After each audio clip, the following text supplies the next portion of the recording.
Allô? Oui, bonjour, chère mère. Comment allez-vous? Oui, bonjour, cher fils. Ok. Bonjour à toute la classe. Merci beaucoup. Comment allez-vous? Comment va tout le monde? Je vais très J'espère bien. très bien. Je vais très bien. Vous-même? Moi aussi, ça va. Par la grâce de Dieu, on est là ce samedi, un beau samedi. On Dieu va pas merci. s'en plaindre. Vous avez un appareil qui est allumé derrière ou qui parle? Eh bien, Ok. s'il te plaît, tu vas arrêter. Ça va maintenant, c'est mieux? Oui, oui, c'est bon. C'est bon. Et vous Désolé avez... pour ça. Non, pas de problème. Vous avez la parole. Oui, oui. Merci de me donner la parole. Je voudrais ajouter un peu à ce que au texte de Massiata Blanc, son intervention sur l'idiot de DJ. Effectivement, Hervé DJ et l'idiot, c'est de lui qu'il s'agit aujourd'hui. Je dis, qu'est-ce que tu es un pauvre être, Hervé DJ, inutile à ta propre personne, tellement inutile que tu es encore aujourd'hui en train de converger au Mali chez un désespéré et supposé dirigeant. Et celui-là, c'est qui? Assimi Goïta, qui, on ne sait qui il dirige ou quoi il dirige d'ailleurs. Et pourquoi tout ça, Hervé? Pour l'argent, mon Dieu.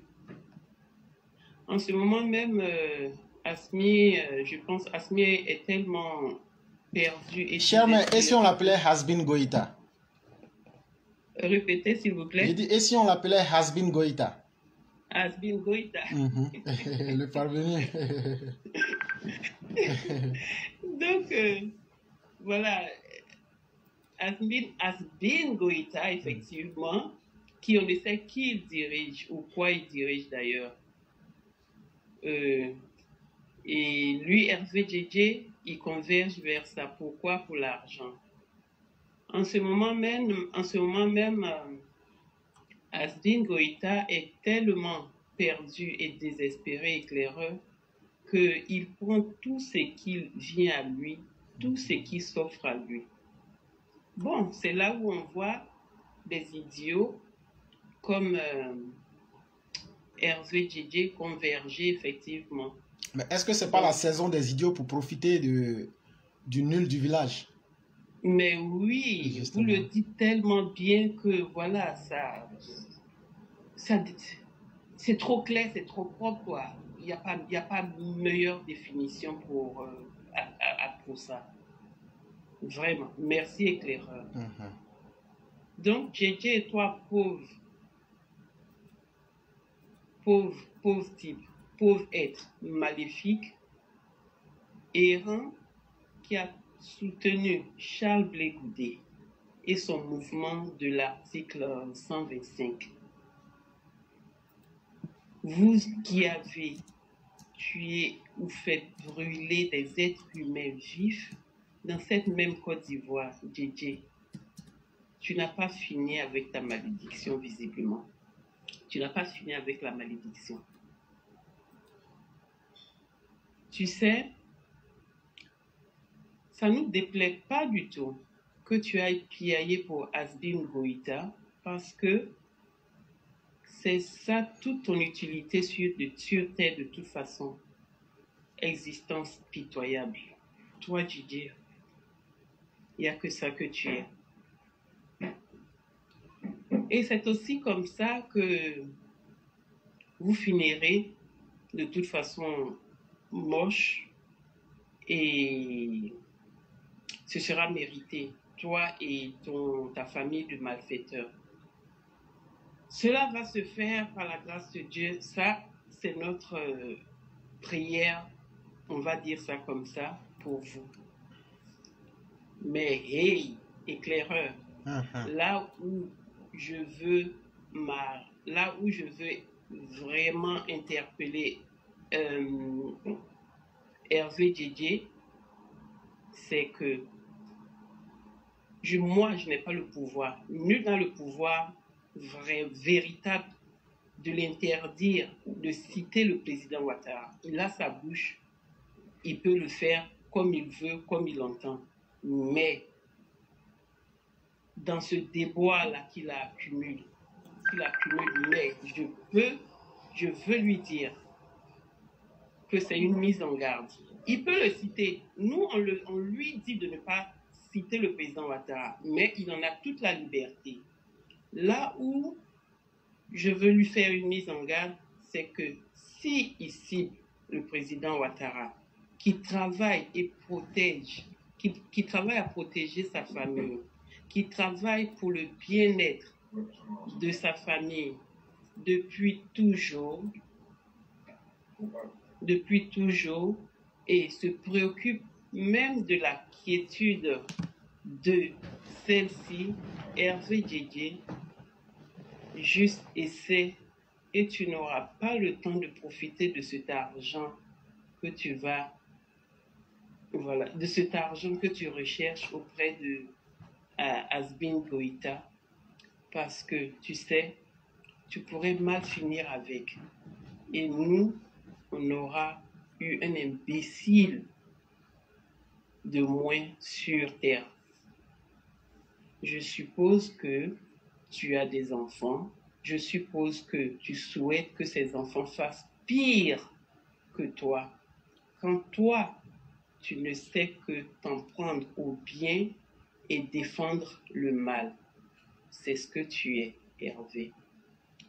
En plus de Laurent Gbagbo, Simone Gbagbo, Charles Blé Goudé, aujourd'hui, de toute évidence, tu es en train d'ajouter à ta famille de malfaiteurs, Hasbin Goïta, que le mal que vous avez fait et que vous continuez de faire vous hante sans épargner vos familles. C'est ça ma prière aussi pour vous. C'est ça ma prière pour toi, Hervé Djedje. C'est ça ma prière pour toi et cette famille-là de malfaiteurs que vous êtes. Éclaireur, je pense que je peux déjà m'arrêter là pour aujourd'hui pour ce qui est de Hervé Djedje.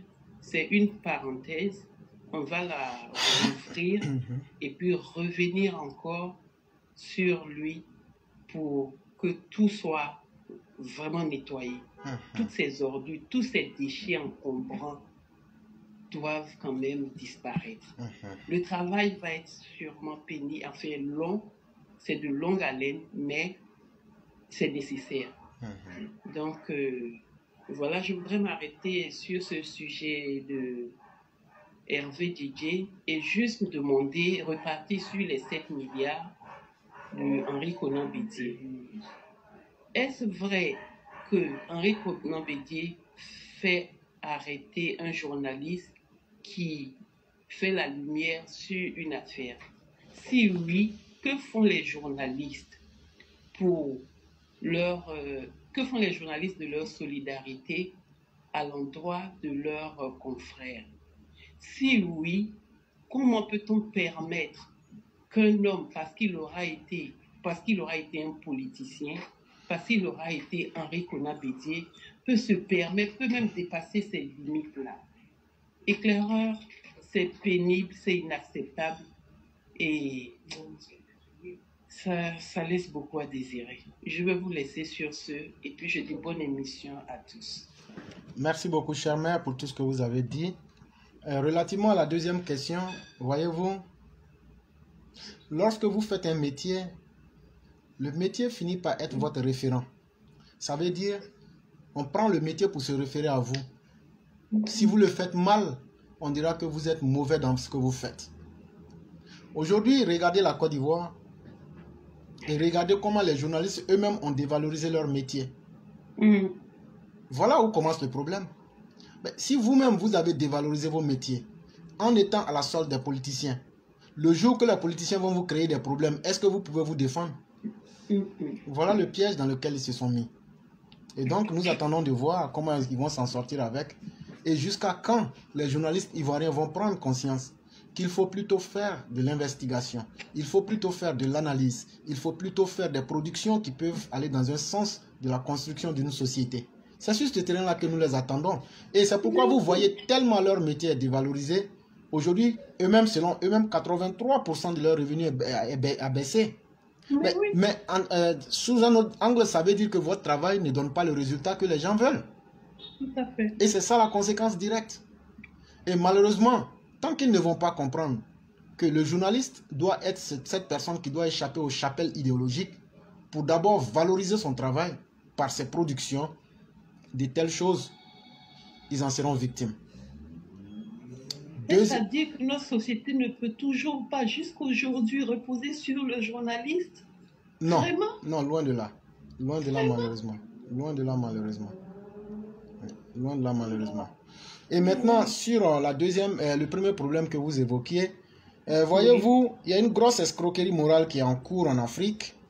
Chaque fois que des régimes sont aux abois, je dis bien chaque fois que des régimes sont aux abois, il y a deux choses qu'ils recherchent. Ils recherchent des pays qui peuvent les conforter dans leur forfaiture, comme on l'a vu avec Laurent Gbagbo, qui cherchait les États parias, comme l'Angola, comme bien d'autres pays, qui allaient l'encourager à tuer les Ivoiriens. Et ça va toujours exister parce que eux vont profiter de la situation pour vendre des armes et puis se faire de la chose. Et une deuxième chose aujourd'hui que les gens recherchent, surtout avec les communications virales comme Facebook ou bien les méthodes de communication, c'est qu'on va rechercher des individus au rabais et des individus même médiocres. On va leur donner un discours facile. Le discours facile, c'est quoi? Le discours facile est fait pour les populations analphabètes, pour les personnes qui n'ont pas envie de faire d'efforts pour apprendre ou bien s'améliorer. On a dit, vous savez quoi? Votre ennemi, c'est votre voisin. Ça a été toujours comme ça. Depuis l'époque d'Hitler, c'est un phénomène naturel. Il faut convaincre qu'il y a toujours un ennemi naturel qui est là. Et aujourd'hui, cette science et ce travail qui a été fait, je vais vous démontrer un tant soit peu. Est-ce que la Côte d'Ivoire n'est pas un pays francophone? Tout à fait, c'en est. Est-ce que le Mali n'est pas un pays francophone? Oui, également. Est-ce que le Cameroun n'est pas un pays francophone? Mais oui. Comment se fait-il que subitement aujourd'hui, les Ivoiriens, ça veut dire que si nous sommes tous des pays francophones, ça veut dire que les Français cherchent à enlever leur intérêt de la même manière sur ces trois pays. Comment se fait-il que des Ivoiriens aujourd'hui peuvent subitement tomber amoureux du Mali, ou bien Franklin Nyamsi, le Camerounais, tombe subitement amoureux du Mali et deviennent panafricains pour sauver le Mali, mais oublie de sauver son Cameroun? Comment se fait-il que Semi Keba tombe amoureux du Mali, mais oublie lorsqu'il est au Bénin, il oublie même qu'il est panafricain, il ne dit rien aux dirigeants Patrick Talon? Ouais. Comment se fait-il que donc, c'est là que vous voyez la supercherie.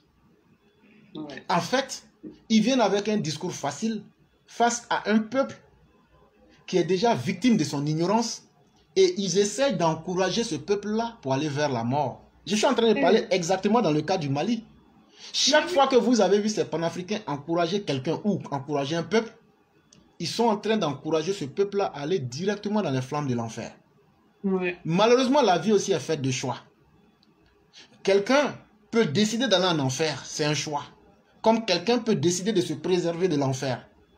Mais aujourd'hui, quand on regarde la posture des putschistes frélatés au Mali, des has-been, vous comprenez directement que lorsqu'on fait fi de la politique sous-régionale, on fait fi du respect de soi-même et on fait fi de toute bonne manière et qu'on veut prendre tout le monde comme un ennemi parce qu'on veut montrer qu'on est le plus fort. Mais naturellement, les autres vont vous montrer que vous seul n'êtes rien. Mais oui. Et c'est une loi naturelle. Quand tu veux t'opposer à plusieurs personnes vont te montrer que vous n'êtes rien. Et donc, allez leur dire que moi, je leur dis que cette politique-là, nous la connaissons tellement qu'elle ne marche pas. Et voilà que j'ai expliqué ça. Et la ligne est ouverte. Ils peuvent venir me dire si c'est faux ou mais si c'est vrai.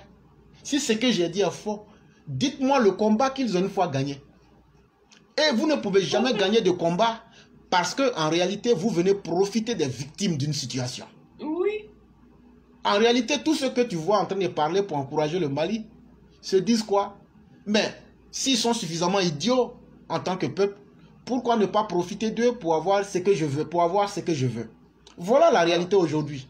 C'est vrai que c'est moralement pas du tout sain et c'est un choix que ces personnes ont eu à faire, mais la grosse victime, c'est le peuple du Mali et nous savons que le Mali va mordre la poussière. Nous ne sommes pas des devins, mais c'est l'histoire du monde et la réalité du monde même qui l'impose. Malheureusement, ça aurait été une perte de temps. C'est sûr, mais aussi, même quand on se met dans cette posture-là, vraiment, il y a un peu de dignité en un être humain. Chère mère, la dignité, c'est quoi?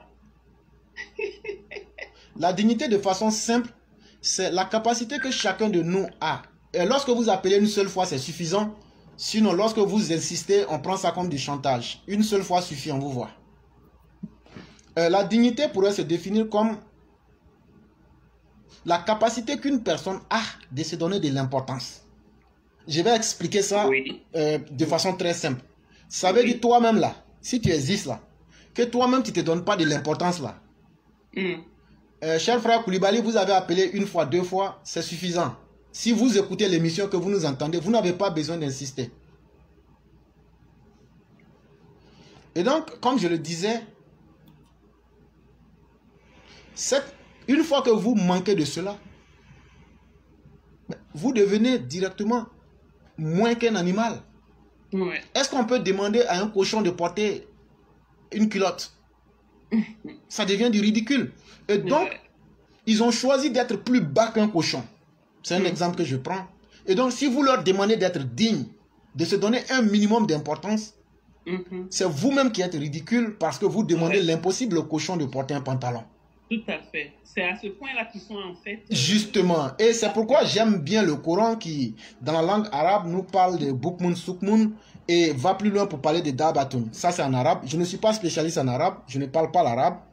Mais lorsque j'apprenais à connaître l'islam pour pouvoir faire un choix dans ma vie, je sais quand je dis quelque chose, quand vous partez dans la sourate al-Baqarah, Dieu compare les mécréants et ceux qui s'opposent même au bien sur la terre comme des Bukmun Sukmun, des sourds, des muets, des aveugles, et il va plus loin pour parler des Dabatun, pour parler même des animaux.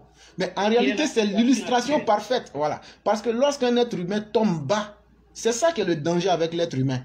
Une fois qu'on rate notre mission d'être un être humain, d'être le représentant de Dieu sur terre, comme Dieu même l'a dit, le calife de Dieu, le représentant de Dieu sur terre, quand il a dit à Adam, lorsqu'on rate cette possibilité en nous-mêmes, l'animal est mieux que nous parce que l'animal a un sens. L'animal existe. On sait tout naturellement que le buffle existe pour être la proie des humains. C'est un exemple que je prends. Ou même pour être la proie de quelque chose qui est son prédateur. Mais est-ce qu'un être humain existe pour qu'il soit mangé? Et donc, un être humain, ton corps physique, si tu ne l'utilises pas en harmonie avec les valeurs qui peuvent lui donner de la valeur, tu es pire qu'un animal et tu es moins qu'un animal parce que même ton corps, on ne peut pas manger. C'est vrai. Alors qu'un mouton, même quand il est mort, on peut manger. C'est vrai. Et donc, eux, ils sont à cet état de moins animal. Et c'est pourquoi ils deviennent donc ce que le Coran a appelé, dans la même sourate al-Baqarah, Dieu a dit, je chargerai l'enfer de pierre. Ça veut dire des gens qui se sont fermés à toute possibilité d'avancer et de compréhension. Leur cœur est devenu dur comme de la pierre, leur esprit est figé comme une pierre et ils se sont eux-mêmes empêchés de donner à eux-mêmes toute capacité de pouvoir évoluer. Parce que la pierre, vous savez, dans la nature, il y a ce qui est existant mais qui ne peut pas bouger. Par exemple, une pierre, vous savez, il y a le naturel vivant et il y a plusieurs formes d'existence. Mais lorsque vous lancez une pierre, elle ne tombera là, elle va tomber dans un endroit et elle ne bougera pas. Mais si vous mettez un ver de terre, il a besoin de se nourrir, il va se déplacer même si c'est lent. Et donc, dans l'existence, il y a des choses qui ont une vie végétative, qui végètent. Et quand vous devenez comme ça, et que vous êtes un être humain, vous avez tout perdu. Et c'est à ça qu'on a affaire. Et malheureusement, il faut ces genres de personnes dans le monde. Et c'est à ça que ressemble, c'est la description des JJ. Voilà, justement. Justement. Et c'est des gens pour qui rien ne peut être fait dans le sens du bien. Oui, malheureusement. Effectivement. Mais bon, nous, on est là. Nous sommes là pour quand même éclairer ceux qui veulent se libérer eux-mêmes d'abord Parce que tout ce qu'on explique, si les gens ont bien compris ça, ils peuvent accepter de les suivre comme de ne pas les suivre. Telle n'est pas notre responsabilité, mais au moins, les gens comprendront tout le mécanisme de manipulation qui est en cours. C'est ça notre rôle et c'est ce que nous essayons de faire. Ouais. Merci beaucoup, Éclair. Je vous en prie. Merci pour ce grand développement. Merci beaucoup, et cher. Bonne émission à tous. Et voilà, on est à l'antenne. Effectivement. Merci beaucoup. Quand monsieur Berthet va passer, vous lui direz grand bonsoir pour moi. Merci beaucoup, cher mère. Et bien des choses à toute la famille. D'accord, je manquerai pas. Merci beaucoup. Bonne émission. Merci beaucoup. Bye. Et donc, mesdames et messieurs, tous ceux qui ont émis les appels, c'est déjà bouclé. On n'en prendra plus de nouvelles. Mais tous ceux qui ont appelé, restez en ligne. Vous serez rappelés et vous aurez la parole.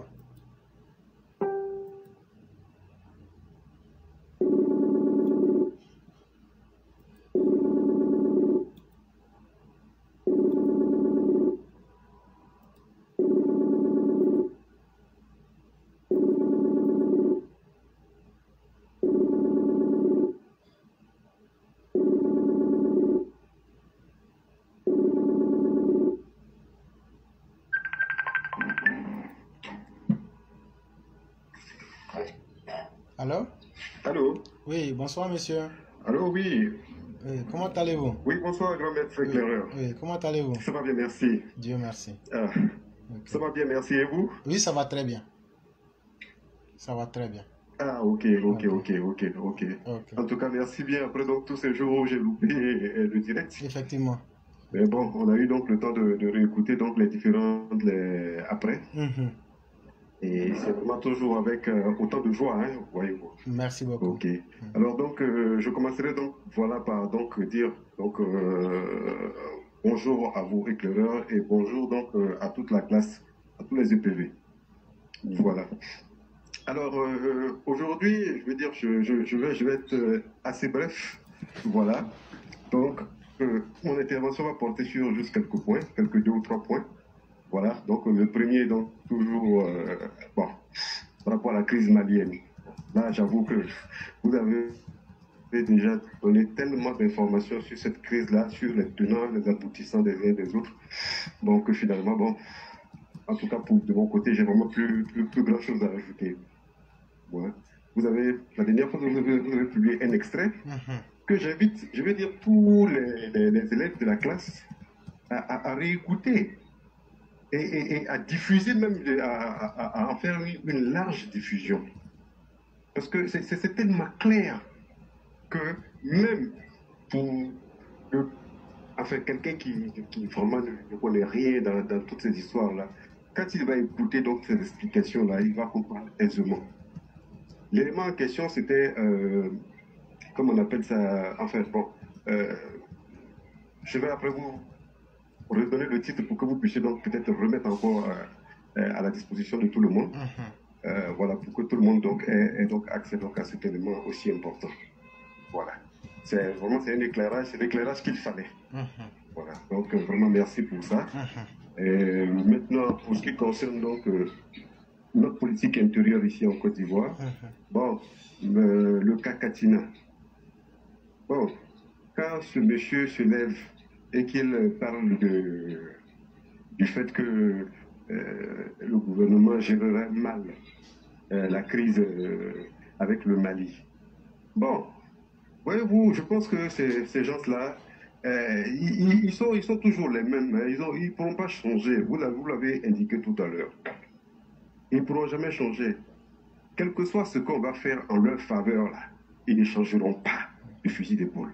Il faut que ce soit clair et sûr de tout le monde, y compris même nous gouvernants. Quelles que soient les faveurs qui seront faites à ces gens, ils ne changeront jamais. Hello Myriam. You said to give your call like 3 hours ago. Non, vous pouvez parler. Ah ok, d'accord. Alors donc voilà, donc c'est ce que je disais donc. Quel que soit ce qui sera fait en faveur de ces gens pour soi-disant obtenir une réconciliation, ces gens-là ne changeront jamais. Il faut que cela soit su de tout le monde. Et donc qu'on puisse agir en conséquent. Le seul langage que ces gens-là comprennent, c'est celui de la chicotte. En dehors de ce langage, ils ne comprennent aucun autre langage. quand Katina se permet de venir dire que la crise avec le Mali par rapport aux soldats est mal gérée, mais qui ne se rappelle pas de cet officier de l'armée qui avait été envoyé aux États-Unis et qui avait été donc arrêté par les autorités américaines? Quelle avait été la réponse donc de leur mentor, le fameux LG? C'est pas là qu'il a sorti sa boutade. Quand on t'envoie, il faut savoir t'envoyer. Effectivement.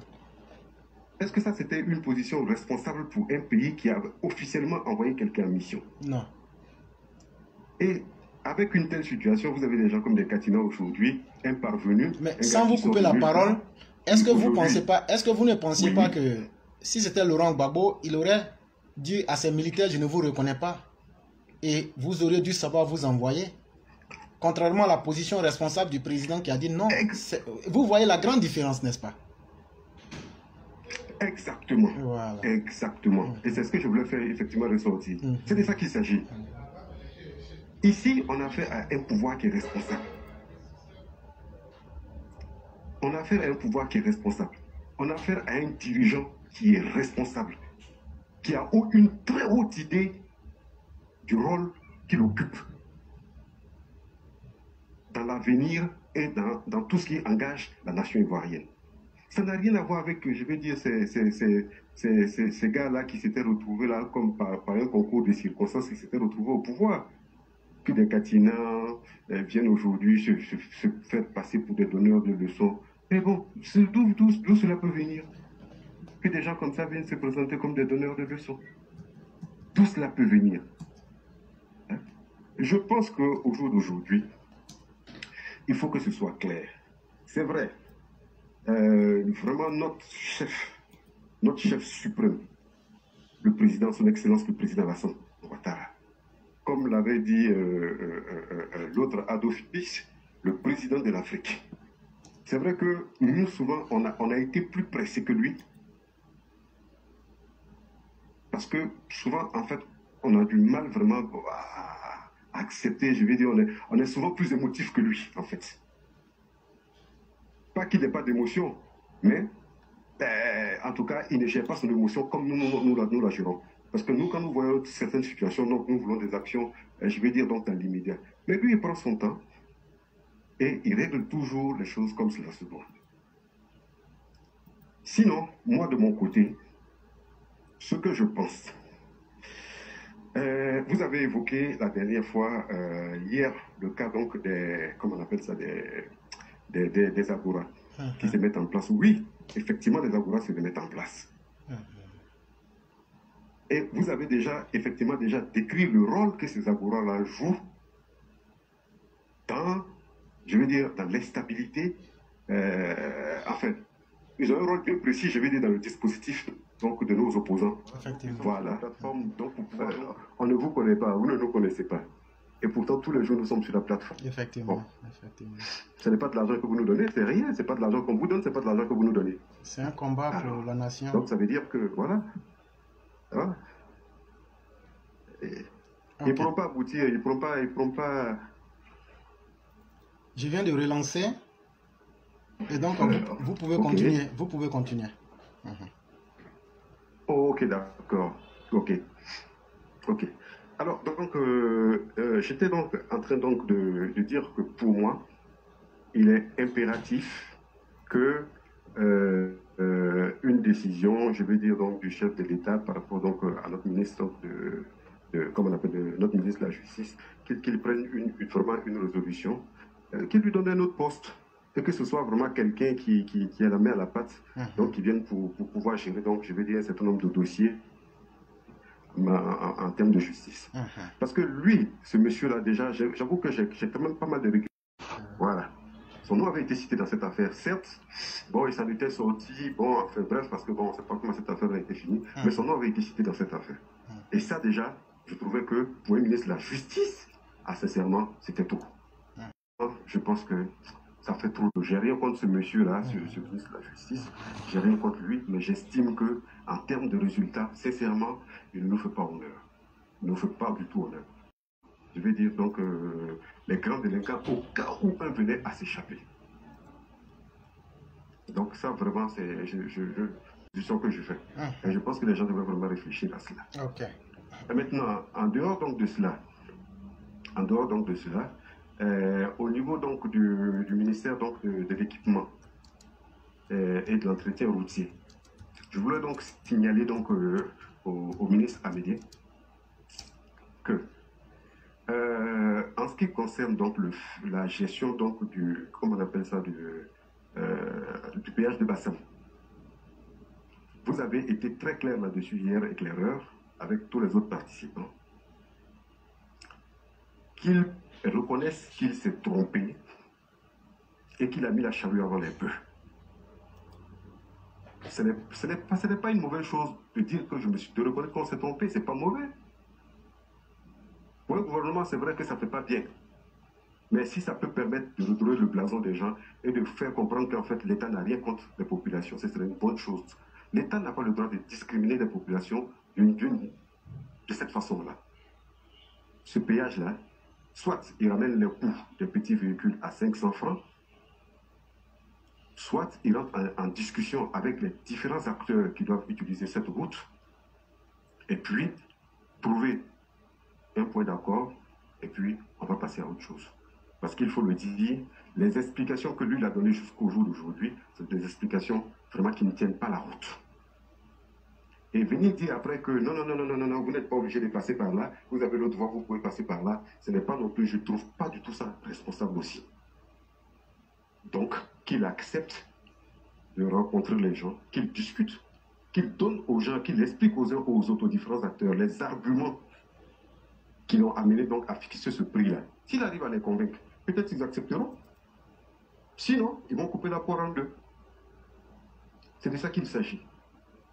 Mais ce silence-là, qui est aujourd'hui en cours, où on ne voit pas les choses évoluer, tout le monde grogne, on ne prend pas de décisions, on laisse la chose en train de se passer, et ça, je ne trouve pas ça correct.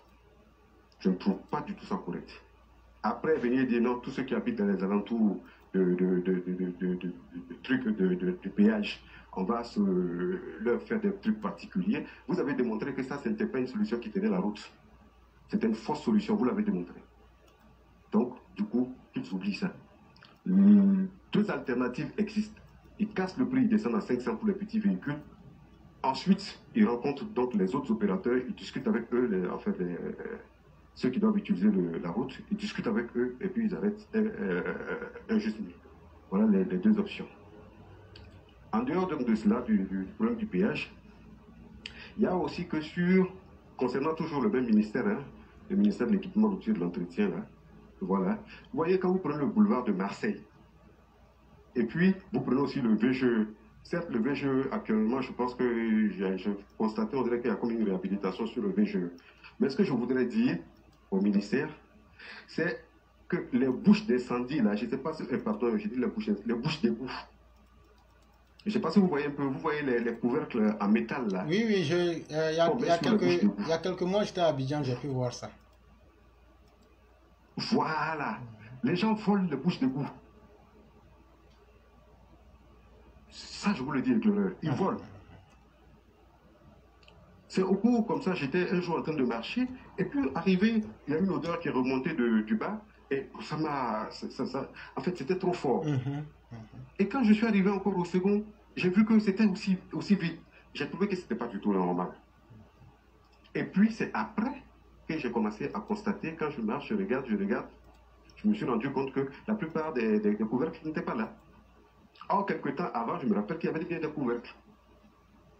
Et c'est sur le VGE, à partir du Palais des Sports, venir vers, comment on appelle ça, le marché des téléphones portables.